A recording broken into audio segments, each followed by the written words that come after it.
What is going on, you guys? Welcome to the Ready State Podcast. This is your host, Cristopher Zamora. Welcome to the show.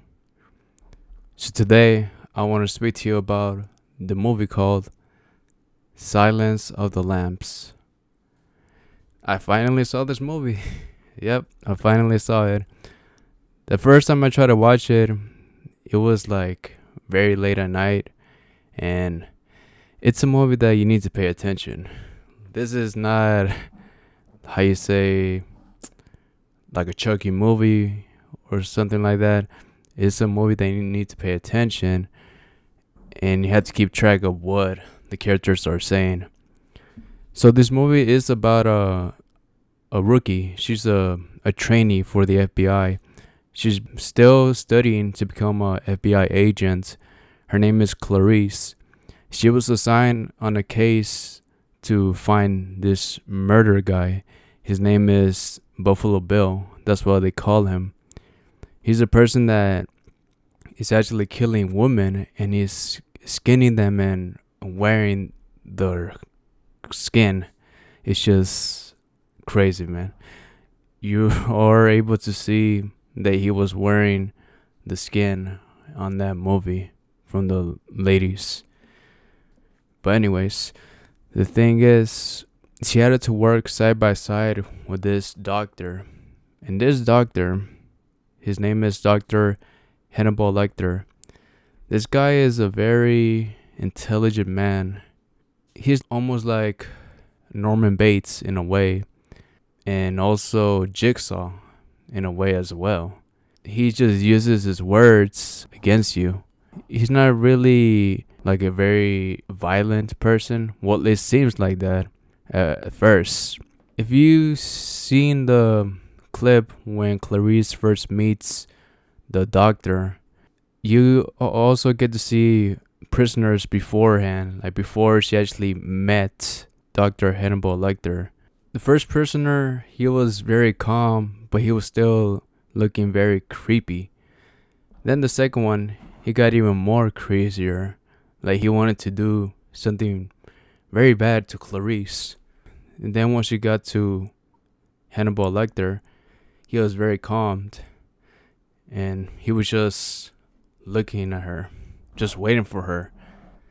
I think that just signifies that the prisoners, they just got even more crazier as farther as she went to in the prison. And Dr. Hannibal Lecter, he was the very last one.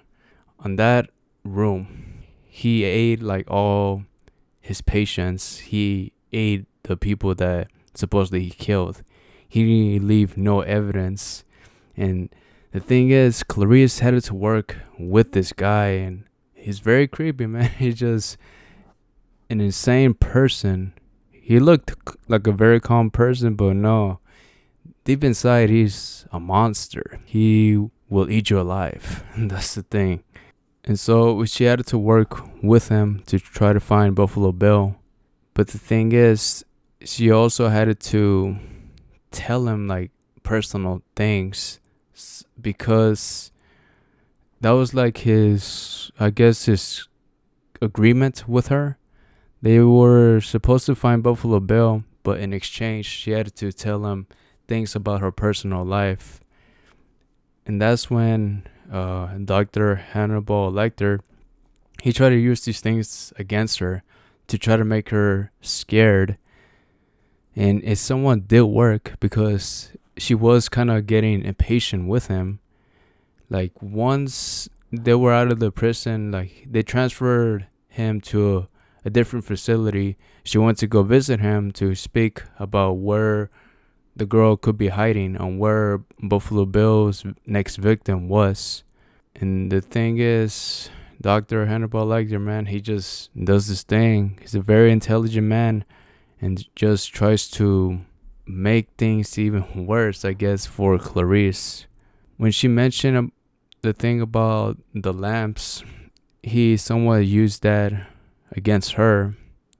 When she was younger, the lamps, she heard them screaming, and like she wanted to save them, because supposedly when she was younger, she saw somebody like hitting them or just hurting the lamps, and she wanted to save at least one of them. In this story, the lamps, they represent the victims. And so the thing is, this movie is called Silence of the Lambs. An emphasis on that is basically saying that what if the victims just die? That's what Silence of the Lambs mean.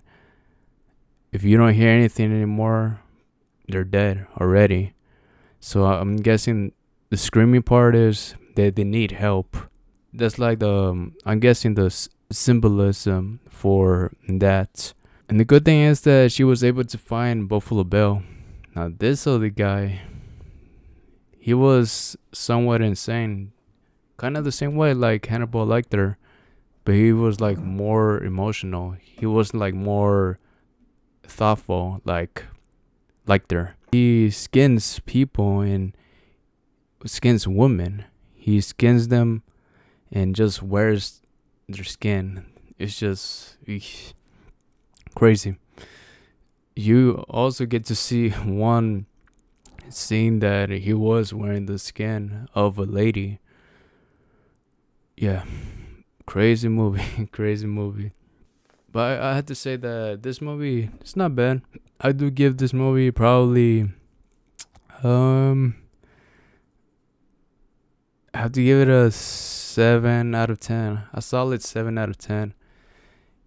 It's just a movie that you need to pay attention, and it's not like an action movie all the time. You need to pay attention or else you're going to get lost. The cool part about this movie is that it is the only horror movie that has been nominated for an Oscar, and it has won a Best Picture award for an Oscar. That is the only horror film ever that has won that trophy. No other horror movie has been nominated and has also won that award for the Best Picture for an Oscar, and that's a huge deal. Basically, if you win an Oscar, you're known to the world, and it's just something that people will remember you by. Jodie Foster, that's probably her main role that she is well known on. And also the actor who plays as Dr. Hannibal Lecter. Those are like their main roles in their career. But that's not the only film that has been nominated for an Oscar. It is the only one that has won one. But let me tell you the other ones that have been nominated. There's The Exorcist. That one came out like in the early 1970s. Jaws as well has been nominated. That's probably one of Steven Spielberg's first hit films. He did made a few films before Jaws, but Jaws was the one that put him on the map, I guess. Jaws. He came out in the 70s as well. And right here, The Silence of the Lambs is there. The Sixth Sense. Black Swan. I haven't seen the movie in a while. I know it's about a ballerina, and there's like a play that they do, and she somehow transforms into the swan, and she gets possessed, I guess, or obsessed. I'm not really sure. I have to revisit that movie though. And I guess in the most recent one that was nominated for Best Picture was the movie Get Out. I believe they came out in 2017. I've seen the movie twice since they came out. I still kind of enjoy more of the movie Us. Jordan Peele is one of the new upcoming horror directors, and he's doing a good job with his takes in horror. My favorite of his, like I said, is the movie Us. Get Out was okay, and I did not really enjoy the movie Nope. It just wasn't my type of movie. I feel like, just whatever. It could have been way better, to be honest. But yeah, man, The Silence of the Lambs is the only movie that has been nominated for a horror movie for Best Picture and has won it as well. That's an achievement, man. When are we going to see another huge horror movie that will be nominated for Best Picture again? It's going to be a long time. Or maybe it could be next year. We don't know, man. But as of right now, the most latest one that has been nominated from this list was the movie Get Out. So we will see in the future. And now, guys, let's switch gears. I want to speak to you about the movie Blue Beetle. Blue Beetle, man. It's a good movie. I had to say, man, this is a really great movie. I did enjoy it, and I gotta give it a 9 out of 10. It showed a good representation of the Hispanic culture in America and the hero of Blue Beetle. The character of Jaime Reyes is a great addition for the DCU. He's basically the very first character that they're introducing to the new DCU for James Gunn's universe. This movie had heart, man. This movie, I had to say, had a good amount of dialogue and a good balance of action scenes as well. The family dynamic that Jaime Reyes had with his family, I loved it, man. It kind of reminded me of my family. Since I am Hispanic, it seems like I was like just looking at myself in the movie, man. It's just so crazy. It kind of did remind me of how it is for a Hispanic family just being on the big screen. It was so cool just to see this. I had to take my mom to go see it, and also my little sister as well. We did enjoy the movie, man. It was a very fun movie. I will probably watch it again very soon, probably. The suit for Jaime Reyes, the scarab, I think that's what they call it. It's just a very awesome suit. He can basically make any weapon he wants, and the thing that talks to him is like a Jarvis, but like the female version. She speaks to Jaime, and she makes the weapons. It's cool, man. It's a very awesome movie, and like I said, I do have to give it a 9 out of 10. There's like maybe an issue that many people might have with superhero movies, and I'll just let you know. People do believe that maybe these movies are getting repetitive and that there's really not much going on and people are bored of it. I do somewhat agree, but it is kind of hard to make a sequel for an established character or for a new character like Blue Beetle. For example, I did enjoy the movie of Shazam, the very first one. I have to say it is a good movie, but the second one, I don't know what happened, man. It just went the other way around. It just seemed like they didn't even try with this movie. The dialogue for the movie, it was weird. The jokes as well, it wasn't really that funny. I did not really enjoy that movie at all. The first one was the best one in my opinion. And I don't know how to feel for a second movie for Blue Beetle. Another example I can tell you is the movie Ant-Man.